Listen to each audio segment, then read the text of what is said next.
आज जनवरी 29/2020 बहुजन क्रांति मोर्चा तरफ भारत बंद डाक दि जाता सीए एनआरसी एनपीआर विरुद्ध बेरोजगारी विरुद्ध स्वास्थ्य विरुद्ध शिक्षा विरुद्ध दरदाम वृद्धि विरुद्ध किंतु पुलिस तानाशाही आमर भारत सरकार जो तानाशाही अवय अच्छी हिटलर पद्धति जो आम मानक कहबार आ गणतंत्र पद्धति लोक माने फ्री कहवा कथा समर्थन करवा कथा आमको करे देना पुलिस भाई मैंने सीए आम भारत संविधान नागरिकतार कानून अलरेडी अच्छी आमको नागरिकता को बिल्कुल चेंज कर दरकार नहीं ये सरकार सीए ना लोक गोटे माने निजर अधिकार माने कौन कर सीए हूँ सिटीजनशिप आमेंडमेंट एक्ट एनआरसी हूँ national register of citizenship Tenali ये सब जिन कर प्रति 10 वर्ष थे आम जनगणना हो पुरुष केते महिला अच्छा भारत में बर्तमान से हवा कथा नईना एनपीआर कही आनी एनपीआर पर एनआरसी करेंगे एनआरसी पर सीए कर नागरिकता देते तो ये हूँ पूरा प्योर माने राजनीति चाल जोड़ा मेन मुद्दा अच्छी बर्तमान 136 कोटी लोक बर्तमान रोजगार बेरोजगार अच्छा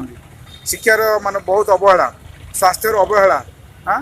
बर्तमान से नक सरकार गोटे गोटे माने लोक ध्यान माने हटाइवाई इधर उधर बिल आनी लोक हैरान कर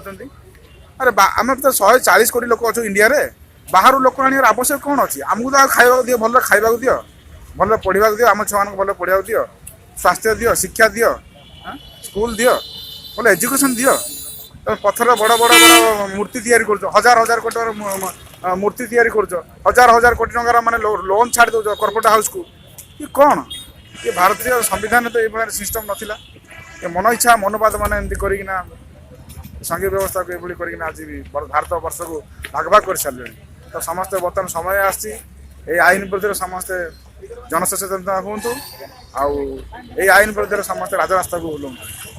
सहयोग न कले कर बुझीपार ये सीए माने कौन संक्षिप्त भाव में लोक बुझेल सीए अर्थ हूँ मोदी सरकार आम संविधान नागरिकता संशोधन बिल अच्छी आगुरी नागरिकता माने आर्टिकल अच्छी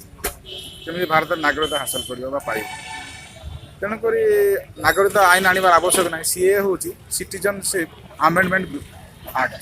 सीए एनआरसी है national register of citizenship NPR है नेशनल पॉपुलेशन रजिस्टर माने ये आनबार किसी आवश्यक ना आम प्रति 10 वर्ष थे सेंसस लागू हुए जनगणना हुए जाति भित्तिक जनगणना हुए ओबीसी हूँ सब माने हाइस्ट